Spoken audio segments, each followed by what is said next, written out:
Ele já se afastou um pouco e agora, em particular com os seus discípulos, ele fala as suas últimas palavras, também os seus últimos ensinamentos. Chegamos já no capítulo de número 15. Na semana passada, vocês estudaram, pela instrumentalidade do reverendo Wellington, capítulo 15, versos 1 até o 11, falando um pouco da videira. E nessa manhã eu quero então retornar um pouco até o versículo de número 9, para entendermos o contexto. Então, do versículo 9 até o 11 será o primeiro ponto da minha mensagem, e do versículo de número 12 ao 17, o segundo ponto da minha mensagem. E assim a gente englobar toda essa parte, todo esse parágrafo, a fim de entendermos aquilo que João aqui está dizendo. Então, se você ainda não fez, abra sua Bíblia, ou ligue aí o seu aplicativo, e vá até João capítulo de número 15, nós leremos nessa manhã dos versículos 9 até 17. João 15, 9 a 17. Como o Pai me amou, assim eu os amei. Permaneçam no meu amor. Se vocês obedecerem os meus mandamentos, permanecerão no meu amor, assim como tenho obedecido aos mandamentos do meu Pai, e em seu amor permaneço. Tenho-lhes dito estas palavras, para que a minha alegria esteja em vocês, e a alegria de vocês seja completa. Meu mandamento é este: amem-se uns aos outros como eu os amei. Ninguém tem maior amor do que aquele que dá a sua vida pelos seus amigos. Vocês serão os meus amigos, se fizerem o que eu lhes ordeno. Já não os chamo servos, porque servos não sabem, porque o servo não sabe o que o seu senhor faz. Em vez disso, eu os tenho chamado amigos, porque tudo que ouvi de meu Pai, eu lhes tornei conhecido. Vocês não me escolheram, mas eu os escolhi para irem e darem fruto, fruto que permaneça, a fim de que o Pai lhes conceda o que pedirem em meu nome. Este é o meu mandamento: amem-se uns aos outros. Vamos orar. Ó Deus bendito, Pai, Filho e Espírito Santo, Deus soberano, Deus transcendente, Deus imanente, Deus todo-poderoso, Deus que se faz presente no meio do seu povo. Nessa manhã aqui estamos no culto que lhe é devido. E a Ti, Senhor, nós erguemos a nossa voz para suplicarmos o Teu auxílio. Como já aprendemos nessa passagem, sem o Senhor nós nada podemos fazer. Precisamos do Senhor. Precisamos do Teu auxílio. Precisamos que o Teu Santo Espírito abra a nossa mente, o nosso coração, o quebrante, o transforme, por meio da Tua palavra, por meio da verdade viva que é Jesus. Isso te pedimos nessa manhã, Senhor. Dá-nos o entendimento desse texto. Faz, ó Deus, que aquilo que é aplicável à nossa vida venhamos reter, a fim de que vivamos para a glória do Teu próprio nome. E assim desfrutemos da verdadeira alegria. Em nome de Jesus. Amém. As crianças talvez já viram isso mais do que os adultos. Principalmente talvez nas feiras de ciência. Aquele ou aquela curva em espiral do efeito dominó, onde as peças, depois de estartada a primeira, vão caindo, e elas seguem uma linha, e às vezes com uma velocidade enorme e empolgante, ao mesmo tempo que vai formando painéis, desenhos belos, enquanto passa. Eu fui à internet essa semana para ver algumas dessas experiências. A que mais me chamou a atenção era que tinha 1000 peças, 1 milhão de peças. Eu fiquei a pensar como que será depois montar tudo de novo e quem faria isso. Mas a beleza era incrível, porque um desenho se formava aqui, outro ali, e as coisas iam acontecendo. Era na verdade um desenho que tomava uma casa, entrava nos cômodos. Bem, o texto dessa manhã tem um aspecto de efeito dominó. Até aqui no Evangelho de João, nós temos percebido um profundo relacionamento trinitário. Principalmente, até aqui, entre o Pai e o Filho. Relacionamento esse que é marcado pelo amor. Você lê o Evangelho e começa a se deparar com verdadeiras declarações de amor. O pai olha para o seu filho e no meio da multidão diz: esse é o meu filho amado, em quem eu tenho prazer. Você olha o pai dizendo: esse é o meu filho amado, ouçam-no. Mas você não vê declarações de amor apenas do pai para o filho.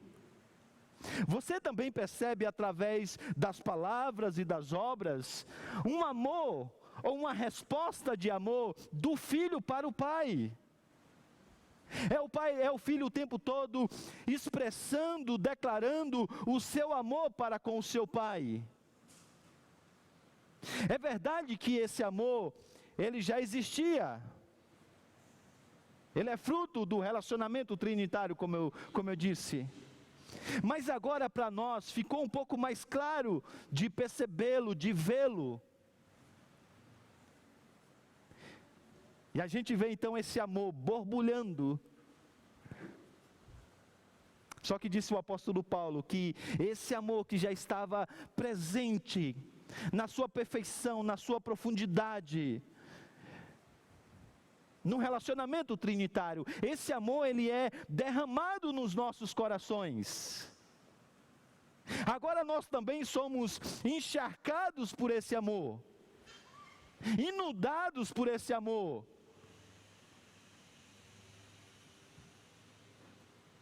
Só que Jesus agora ele estende o efeito dominó.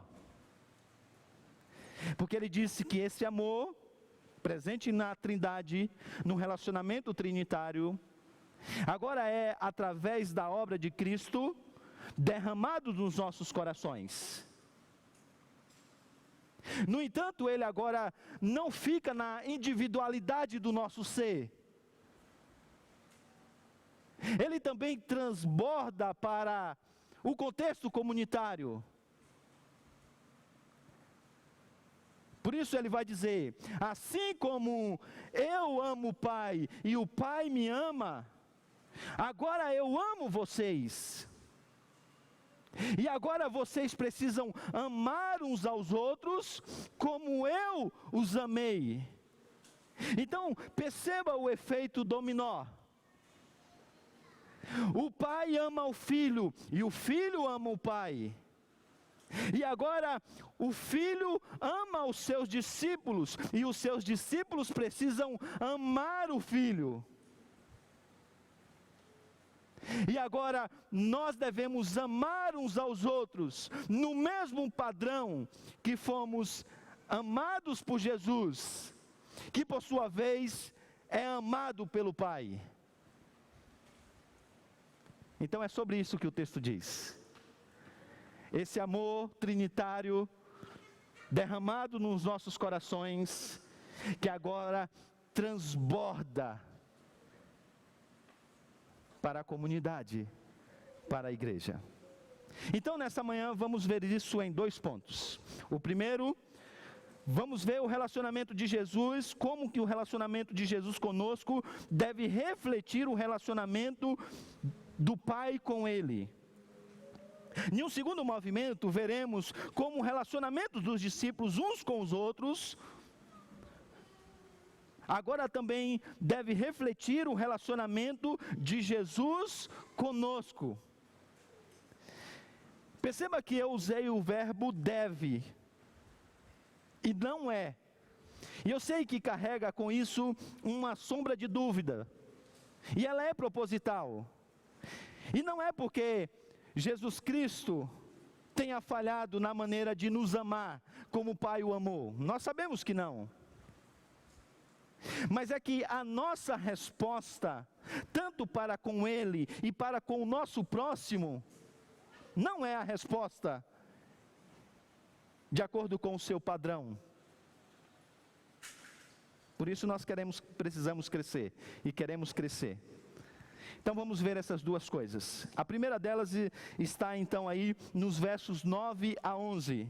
E aqui é nos dito como o relacionamento de Jesus conosco deve refletir o relacionamento do Pai com Ele. Veja os versos. E observe como todo esse texto é marcado claramente ou tacitamente pelas palavras assim como. Veja o aspecto do comparativo. Como o Pai me amou, assim eu os amei. Permaneçam no meu amor. Se vocês obedecerem aos meus mandamentos, permanecerão no meu amor, assim como tenho obedecido aos mandamentos do meu Pai, e em seu amor permaneço. Tenho dito essas palavras para que a minha alegria esteja em vocês e a alegria de vocês seja completa. Perceba então que esses 3 versos dizem 3 coisas. A primeira delas é que, assim como Jesus é o objeto do amor do Pai, os seus discípulos são o objeto do amor de Jesus. Ele claramente diz: assim como o Pai me amou, agora também eu amo vocês. O padrão é o mesmo. O amor trinitário agora é derramado nos nossos corações. E nós somos agora amados por Jesus. A segunda coisa é nos apresentada aí no verso seguinte, verso de número 10. Assim como Jesus permanece no amor do Pai por meio da obediência, os discípulos precisam permanecer no amor de Jesus por meio da obediência. Olha como isso é apresentado claramente no final do verso 9 e início do verso 10. Permaneçam no meu amor, essa é a ordem. Se vocês obedecerem aos meus mandamentos, permanecerão no meu amor, assim como eu tenho obedecido aos mandamentos do meu Pai, e em seu amor permaneço. Agora preste atenção, Jesus não diz que a obediência de alguma forma conquista o amor do Pai. Nem ainda que o amor de Jesus, ele é tão mesquinho, que ele precisa ser arrancado por uma espécie de suborno moral. Nem muito menos que ele precisa que você o obedeça para que ele se sinta feliz. E por isso ele relaciona essas coisas. Não é nada disso. Porque se assim o fosse, o amor não seria anterior. E nós sabemos que o amor de Deus por nós é anterior a qualquer outra obra. Nós o amamos porque Ele nos amou primeiro. A iniciativa é dEle. Ele que veio ao nosso encontro a fim de se relacionar conosco. Então perceba, e esse é o ponto aqui, é que Jesus está apresentando uma espécie de modelo. O amor de Jesus pelo seu Pai, que não é conquistado pela sua obediência, porque perceba, o amor ele é anterior ao fato do verbo se fazer carne, se submeter à lei de Deus, de forma ativa e passiva. Esse amor já existia. Mas diz Jesus que esse amor, essa obediência, ela na verdade, ela confirma, ela comprova esse amor. E aí cria então um conjunto de fatores. O pai ama o filho, e o filho, em resposta a esse amor do pai, e amando também o pai, agora obedece os seus mandamentos. Isso então agora estabelece a base para o terceiro ponto apresentado no versículo de número 11. Assim como a alegria suprema de Jesus está nesse relacionamento de obediência ao Pai, a suprema alegria dos discípulos está no seu relacionamento de obediência ao Filho. Vocês já viram até aqui que o prazer de Jesus é fazer a vontade do Pai? Ele chega a dizer aos seus discípulos que fazer a vontade do Pai é a sua comida, é a sua bebida. Quer ver Jesus alegre? Quer perceber o seu sorriso? Olhe para a sua obediência. Os mandamentos de Deus para Jesus, eles não são penosos. Ele tem prazer em fazer a vontade do Pai. Ele se alegra enquanto faz a vontade do Pai. Se você tem um tempo de igreja, você com certeza conhece o Salmo 1. Bem-aventurado, isto é, feliz ou muito feliz, é o homem que não anda no conselho dos ímpios, não se detém no caminho dos pecadores, nem se assenta na roda dos escarnecedores. Antes o seu prazer está na lei do Senhor, e nessa lei ele medita de dia e de noite. A obediência é apresentada no Salmo 1 como sendo um motivo de alegria, um motivo de felicidade, não um peso em si. E agora aqui está Jesus Cristo, apresentando-se ao mundo como sendo o verdadeiro israelita, o homem bem-aventurado do Salmo 1, aquele que tem prazer em obedecer o Pai, que tem alegria em fazer a vontade do Pai, e agora se colocando como um exemplo a ser seguido pelos seus discípulos, convidando-os, convocando-os, para que também agora se una a Ele na obediência ao Pai. Agora perceba, duas coisas, que nos levam a duas aplicações. A primeira delas é que a lei de Deus, aquilo que Deus quer que nós façamos, todas essas coisas são na verdade expressões do seu amor para conosco. O Pai não enviou o Filho e não apresentou um caminho desconectado do seu amor. Ao contrário, tudo era uma expressão do amor do Pai para com o Filho. E o Filho, entendendo essa realidade, agora obedece a ordem do Pai, permanecendo nesse amor, nesse sentido. E agora Jesus chama os seus discípulos a entenderem que os mandamentos de Deus, na verdade, são uma expressão de amor, e se nós não entendermos isso, nós vamos ter muita dificuldade de fazer a vontade do Pai.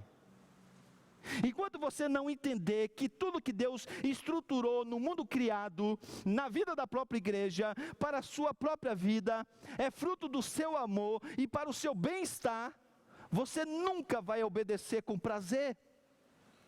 Sempre vai ser um peso seguir os mandamentos, porque eles estão sempre desconectados com o amor de Deus para com o seu povo. A lei de Deus, isto é, os 10 mandamentos, é uma expressão do profundo amor de Deus, do seu cuidado. Porque Ele disse para os filhos obedecerem aos pais. porque Ele os ama. E como o mandamento apresenta a promessa, Ele queria vê-los com seus dias prolongados e não sendo mortos pela rebeldia. Então preste atenção, querida irmã.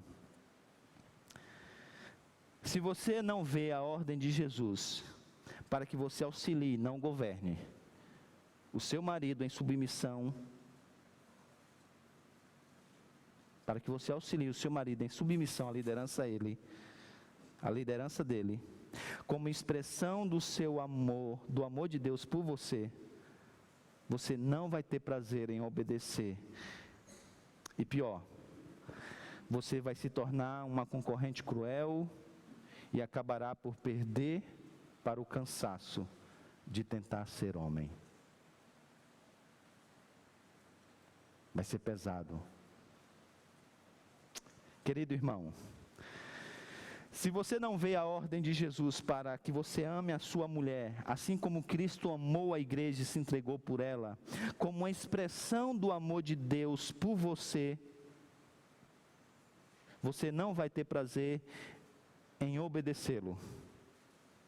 Pior, você vai se tornar um homem autoritário, egoísta, um folgado que quer ser servido como rei, mas que não sai para a batalha com o propósito de ser o provedor e o protetor daqueles que Deus colocou sobre os seus cuidados.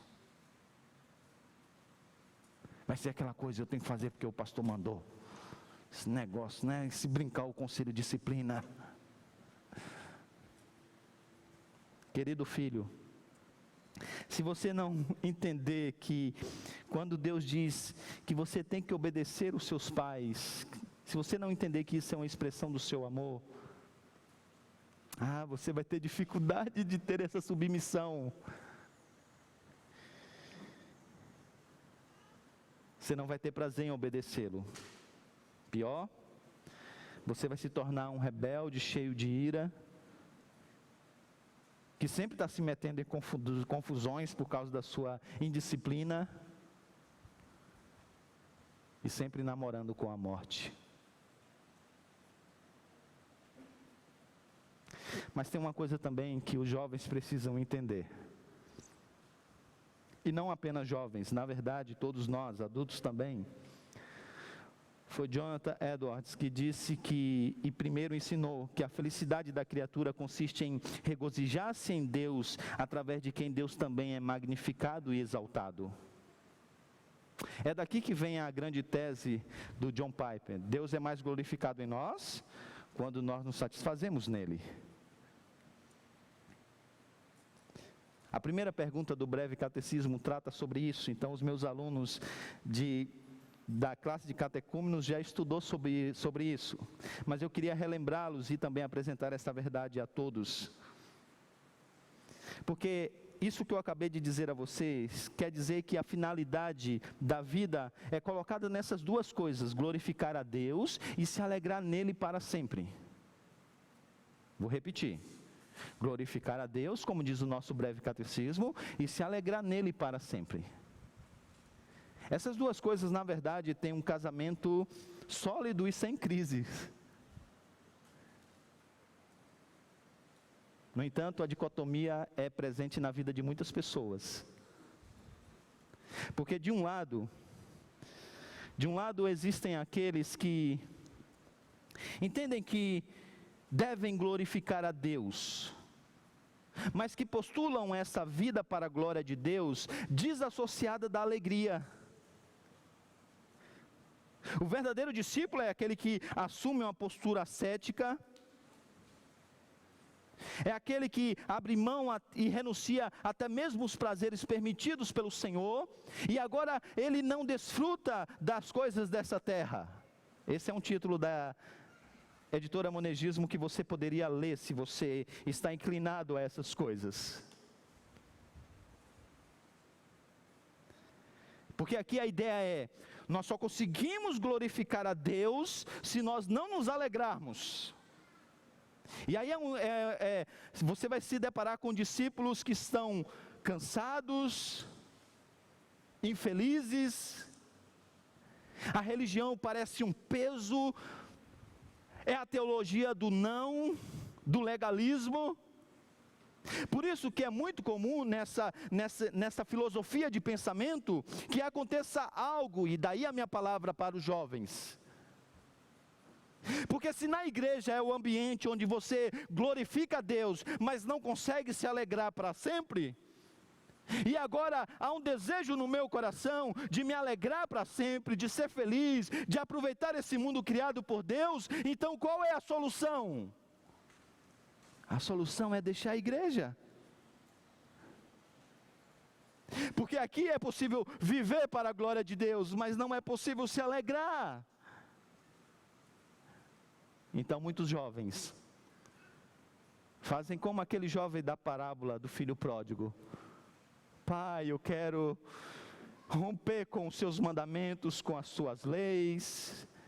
Eu quero o que me é devido, e eu vou buscar a minha própria felicidade e a minha própria vida. E muitos abandonam a igreja, porque não conseguem entender que é possível glorificar a Deus e se alegrar nele para sempre. No entanto, há o outro lado. O outro lado são daqueles que buscam desesperadamente os prazeres no mundo do reino de Deus e no reino dos homens.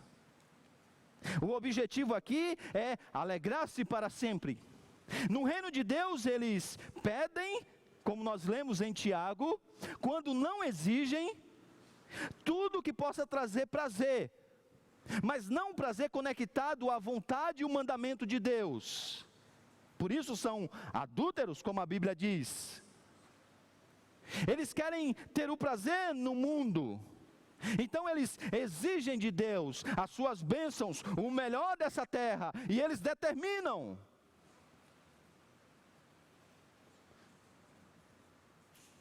Desse mundo, eles querem comida, bebida, sexo, o melhor dessa terra. É uma tentativa frustrada de se alegrar para sempre, sem glorificar a Deus.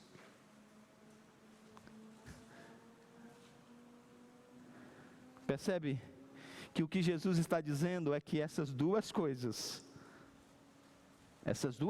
são possíveis. Ninguém viveu mais para a glória do Pai do que o nosso Salvador. E ninguém agora expressou uma alegria mais completa e perfeita do que o nosso Salvador. E agora ele diz para os seus discípulos: eu estou dizendo essas coisas, isto é, vocês precisam obedecer os meus mandamentos, vocês precisam me amar, vocês precisam viver para a minha glória, assim como eu vivi para a glória do Pai, para que a alegria de vocês seja completa. Como assim é a minha alegria? Porque essas duas coisas não precisam ser necessariamente divorciadas e não são excludentes. Na verdade, o que Jesus está dizendo é que a verdadeira alegria está em fazer a vontade do Pai. E fazer a vontade do Pai é uma expressão de amor. E os mandamentos oferecidos e apresentados para que nós os obedeçamos é uma expressão de amor. É porque Ele nos ama que Ele disse que nós devemos fazer o que Ele nos pediu a fazer. Essas duas coisas elas não podem ser separadas. Mas aí então agora a gente vai à segunda parte. Continua comigo para entender o movimento, o efeito dominó. O amor trinitário existente entre Pai e Filho, evidentemente o Espírito Santo, mas aqui a ênfase está no relacionamento entre Pai e Filho, é derramado nos nossos corações. E agora o Filho nos ama como o Pai o amou. E agora Ele nos convida a seguir o seu exemplo e obedecer aos mandamentos para permanecer nesse amor, assim como o Pai, assim como ele obedeceu o Pai, e que a permanência nesses mandamentos é a verdadeira vida, é a transmissão da sua vida. Ele veio para que nós pudéssemos ter vida, e essa vida que ele está transmitindo, vida essa marcada pela alegria. Agora ele chega a um outro estágio. Os versos de número 12 a 17, agora nos apresentam uma outra realidade. Porque agora esse relacionamento de Jesus com o relacionamento dos discípulos com os discípulos, deve ser agora um reflexo do relacionamento de Jesus com eles. Então, assim como Jesus os amou, eles devem então agora amar uns aos outros. Ainda tem a ver com o mandamento. Por isso não esqueça que você vai ter que fazer isso com uma alegria e para ter alegria. É mesmo, pastor, vai ter que amar com alegria. Esse irmão do seu lado, isso. Vamos chegar lá. Veja o versículo de número 12 e 13. O meu mandamento é este: amem-se uns aos outros como eu os amei. Ninguém tem maior amor do que aquele que dá a sua vida pelos seus amigos. Jesus já tinha dito anteriormente algo bem parecido. Capítulo de número 13, versos 34 e 35. Ele disse o seguinte: um novo mandamento dou a vocês: amem-se uns aos outros como eu os amei. Vocês devem amar-se uns aos outros, ele diz. Com isso, olha, presta atenção nesse aspecto, tá? Porque isso vai ser apresentado novamente lá no final do texto. Com isso, todos saberão que vocês são os meus discípulos, se vocês se amarem uns aos outros. Observe que ele diz que o mandamento é novo. E não postule novo no sentido de inédito. A lei já foi resumida pelo próprio Jesus dessa maneira: amar ao próximo como a si mesmo. É a lei do amor. A novidade apenas se encontra em alguns aspectos. Primeiro é que agora ele é o padrão. Você não ama mais o próximo como a si mesmo. Agora você ama o seu irmão como ele amou você. E isso muda tudo. Você vai saber por quê. Por algumas razões. A primeira delas é que agora então, o amor que você deve ter pelo seu irmão deve ser um amor incondicional, sacrificial, altruísta, igual foi o amor de Jesus. Então presta atenção: se você está ligado a Cristo, não importa se seu irmão gosta de vinho suave, você tem que amá-lo. Alguns só gostam de seco aqui, né? Então, estou aprendendo. Se você está ligado a Cristo,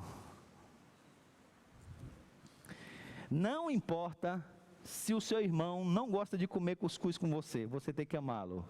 E essa é uma direta para o Paulo Ribeiro.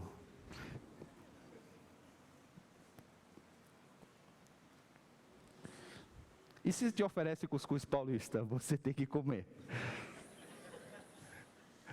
Eu já fiz isso mais de uma vez, adiantar de prova. E ainda comi 2 pedaços. Eu disse: ô pastor, o senhor gostou, toma outro. Mas vamos falar de coisas mais sérias. Não importa as peculiaridades teológicas, não importa a classe social, não importa a falta de afinidade, não importa os erros cometidos no passado, se você está ligado a Cristo, então você precisa amar o seu irmão como ele te amou. E é assim que ele nos ama. Gente, ninguém te conhece mais do que Jesus. Ele sabe exatamente as suas fraquezas, os seus pecados, seus tropeços. E mesmo sabendo quem você é e com todas essas falhas, ele te amou. E agora ele está dizendo: vocês precisam amar uns aos outros. dessa mesma maneira como eu os amei. Mais que isso, gente. Essa é a característica de que alguém realmente está permanecendo nele. Não dá tempo para trabalhar isso, então, dica. Leia essa semana 1 João. É a carta que o apóstolo João vai trabalhar essas questões. Ele vai usar inclusive os recursos lógicos, dizendo que se você diz que ama a Deus, mas você anda assim, assim, assim, então você é mentiroso. Essa vai ser então uma marca das pessoas que de fato estão permanecendo em Jesus, no seu amor. Mas chegamos ao versículo de número 13. Ele diz no versículo de número 13: ninguém tem maior amor do que aquele que dá a sua vida pelos seus amigos. A ideia de alguém dar a vida pelos seus amigos, ela é antiga. E ela sempre foi louvada. Os romances nos prendem quando nós nos deparamos com uma história como essa. Os filmes arrancam lágrimas dos nossos olhos. Vídeos que demonstram isso viralizam na internet. Viram recentemente aquele de um jovem que lutou contra um cachorro pitbull a fim de salvar uma criança e teve que subir em um carro?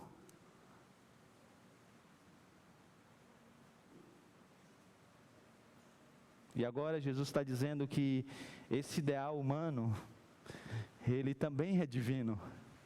Na verdade, ele é um transbordado ideal divino.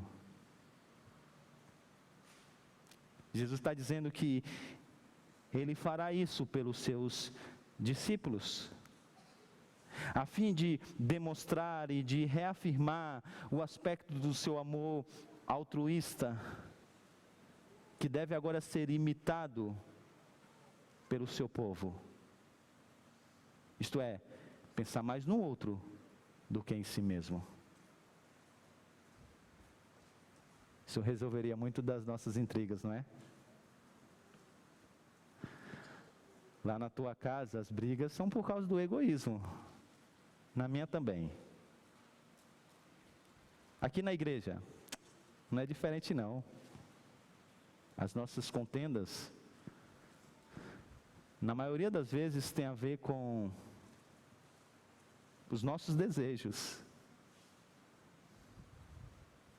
Mas Jesus disse que não é assim que a comunidade da fé agora vive. Essa nova comunidade que foi separada da antiga comunidade, ela tem uma marca, o amor. Por isso que o mandamento todo é resumido nesse único. Textualmente aqui, num contexto, para enfatizar. Essa é a marca que deve estar presente na vida da igreja, o amor. Mas Jesus continua e agora a beleza começa a aparecer ainda mais forte no texto. Leve os seus olhos, por gentileza, até o versículo de número 14 e 15 e perceba isso. Olha o que Jesus diz: vocês serão os meus amigos se fizerem o que eu ordeno. Já não chamo servos, porque o servo não sabe o que o Senhor faz. Em vez disso, eu os tenho chamado de amigos, porque tudo que ouvi do meu Pai, eu tornei conhecido a vocês. Observe que até agora, toda essa conversa de obedecer a lei, obedecer os mandamentos, melhor dizendo, obedecer as palavras de Jesus, parece um relacionamento de senhor e servo. Mas agora ele diz: não é assim. Agora não seja precipitado, não tire conclusões precipitadas. Não pense que aqui Jesus está deixando de lado essa ideia de senhor e servo. Observe que eles são amigos, mas tem que fazer o que ele manda. Então, se escravo e amigo precisam fazer o que Jesus manda, então qual é a diferença? Só a nomenclatura? Só a maneira de se relacionar e de chamar? É só como você lá com aquela sua empregada de muito tempo, que você já a trata como se fosse um parente? É só isso? Mas que ainda continua apenas fazendo aquilo que foi chamado a fazer? É só isso? Não. Jesus está trabalhando coisas profundas do contexto de Israel. Por quê? Porque um amigo é alguém com quem você tem relacionamento íntimo e profundo. Perceberam o contexto, né? Esteve atento ao culto, à liturgia? Lembra de Moisés? A quem Deus falava face a face, como fala um amigo. Lembra de Abraão? A quem Deus conversava constantemente e a quem Deus não escondia os seus segredos mais profundos? As pessoas não sabem o que vai acontecer com Sodoma e Gomorra. Abraão sabe, porque a ele Deus se fez conhecido. E agora Jesus está dizendo que os seus discípulos, eles cumprem o ideal desses homens. Os seus oponentes até então, eles tinham vindo contra Jesus, exaltando Abraão, exaltando Moisés, do seu relacionamento com Deus, dizendo a Jesus: nós sabemos quem é Moisés, a quem Deus falava face a face, a quem Deus falava com um amigo. Nós sabemos de Abraão, a quem Deus não revelava, não escondia os seus segredos. Mas quem é você, Jesus? Quanto a ti, nós não sabemos nada.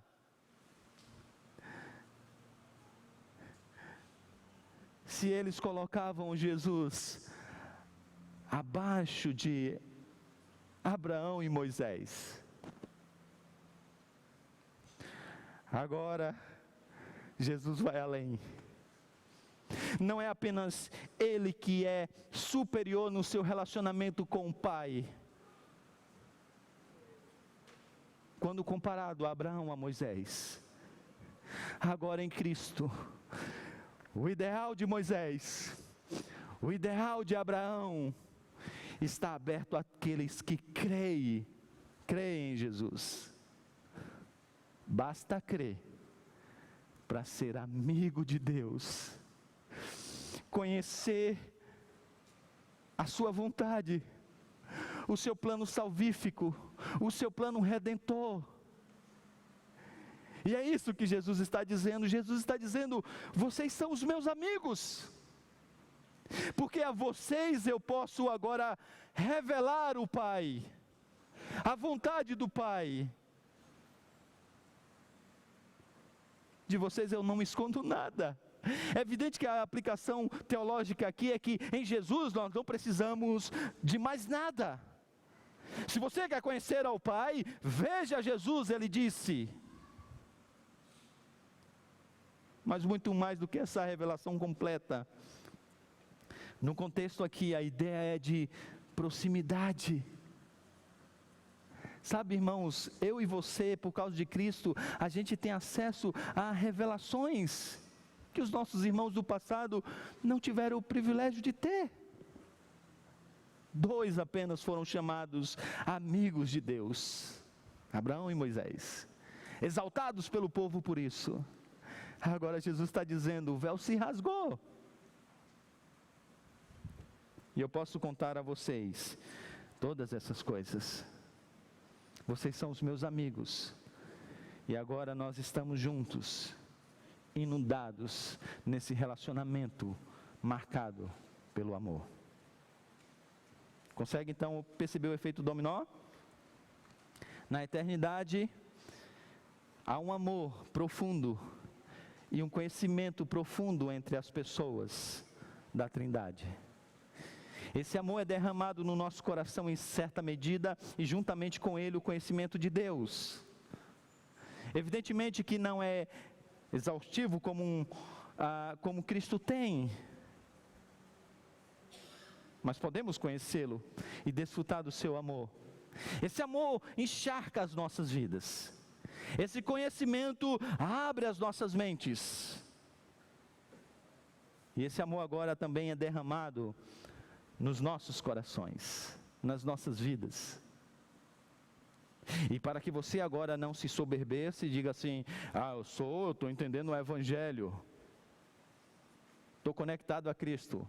Existe o de Apolo, o de Paulo, meu negócio é diretamente com Cristo. Jesus então diz: olha, não foram vocês que me escolheram, eu que os escolhi.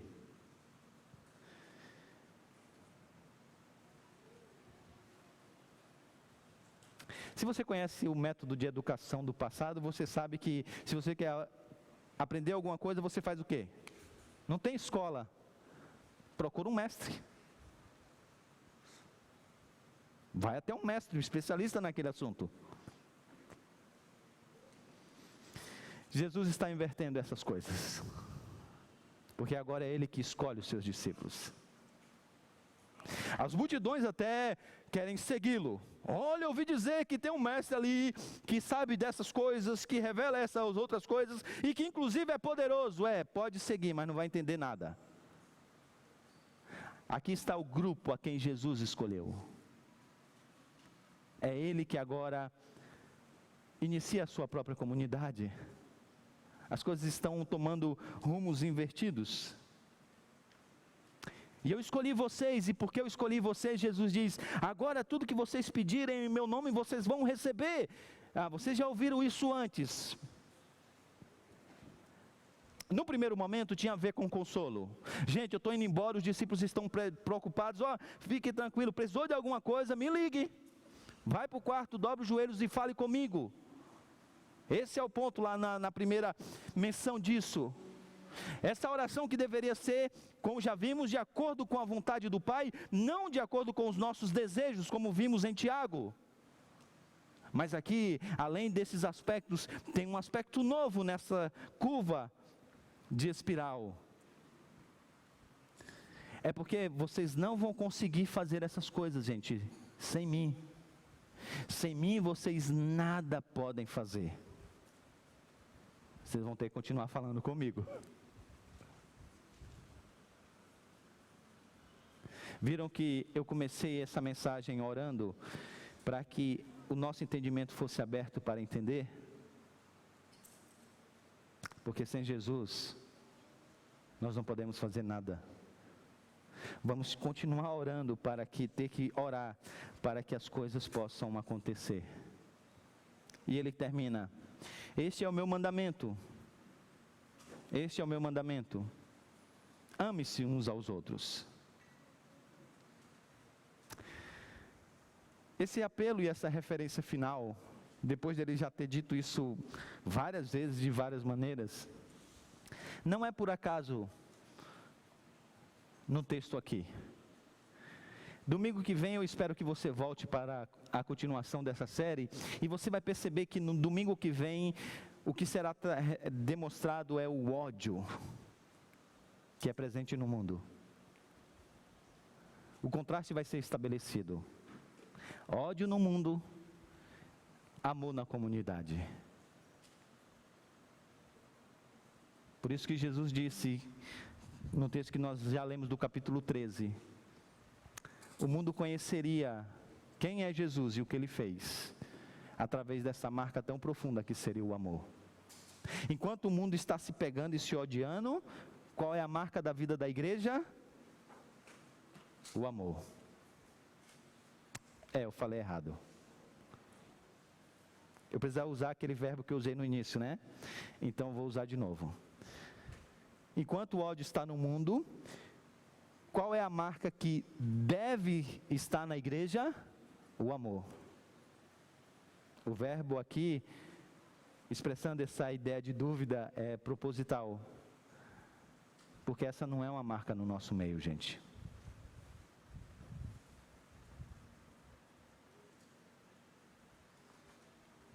Se você perceber e for realmente honesto com você mesmo, você vai perceber que o ano que se passou, você esteve mais preocupado com as suas coisas do que com as coisas dos seus irmãos. Você pouco orou intercessoriamente. Gente ficou doente, você não foi ver. A gente passou necessidade, você tomou conhecimento, mas você não se aproximou. Porque a gente ainda reflete o que a gente vai ver no próximo domingo. Um mundo marcado pelo egoísmo. Precisamos amar mais, como fomos amados. Precisamos amar mais como fomos amados. Precisamos nos relacionar mais, porque esse amor produz essa amizade profunda e íntima. É isso que Jesus está dizendo. Que assim como há uma amizade profunda e íntima entre Ele e o Pai, agora essa amizade está presente entre Ele e os seus discípulos. Ele não esconde os seus segredos, Ele se apresenta, Ele se aproxima. E Ele diz, e agora isso que está no relacionamento com o meu Pai, no meu relacionamento com vocês, deve estar uns com os outros. Comunhão, comunidade. E a doutrina da Trindade nos ensina duas coisas. A primeira delas, já que tudo aqui é à luz é um derramamento do relacionamento trinitário. Se nós somos criados à imagem e semelhança do Senhor, então isso quer dizer que não é verdade que nós não conseguimos nos relacionar. Ah, pastor, é sangue italiano, né? Jeitão assim, sou bruto mesmo. Então eu tenho dificuldade nisso, pastor. Ah, pastor, criação, sabe? Criação é difícil mesmo, pastor. Ah, pastor, nunca dei certo em amizade mesmo. Sempre no final da briga. Se você é criado à imagem e semelhança do Deus que se relaciona com perfeição, então não é verdade. E se você ainda está agora sendo formado à imagem de Cristo, como diz Paulo, então, mais ainda. Então essa é a primeira coisa. Nós temos a capacidade de nos relacionar, porque somos criados à imagem e semelhança do Senhor. É um derramamento do relacionamento trinitário. Em segundo lugar, não é verdade que a gente não precisa se relacionar. Porque Deus é um Deus relacional. Pai, Filho e Espírito Santo se relacionam. E agora isso é derramado no nosso coração. E essa é a razão pela qual Ele colocou os salvos em uma comunidade. Não foi na tela de um computador. Não foi para tomar a ceia que vem pelo correio. Não. Em uma comunidade. Mais à frente Ele vai orar para que a comunhão esteja presente na igreja, como está no seu relacionamento com o Pai. Tendo dito isso, eu encerro. Essa é a última coisa. Sabe, gente, eu tenho percebido uma coisa nesse mundo que nós vivemos. É um mundo tomado por uma correria brutal, de tal maneira que as nossas famílias estão estressadas, espiritualmente fadigadas por tantas demandas. A nossa agenda é lotada, é cheia de muita coisa. A carga horária do homem é enorme. E aí a jornada dupla da mulher sempre dá aquela sensação de que ela precisava de um dia de 30 horas. Os nossos filhos a gente quer que faça tudo. Tudo. Os meninos futebol, as meninas balés. Ambos precisam fazer inglês. Um faz robótica, outro faz música. Enfim, inúmeras atividades. E a gente corre para um lado e para o outro. E sabe o que a gente tem deixado de fazer? Permanecer em Cristo. Estar com Cristo. Ainda muitos de nós que estão envolvidos na liderança da igreja, que correm muito por Cristo. Isso é louvável. Desde que não seja feito, sem que este permaneça em Cristo. Sabe o que a gente tem dificuldade de entender? É o que eu quero convidar vocês para cantar. Vamos ficar de pé? Não existe nada melhor do que ser amigo de Deus.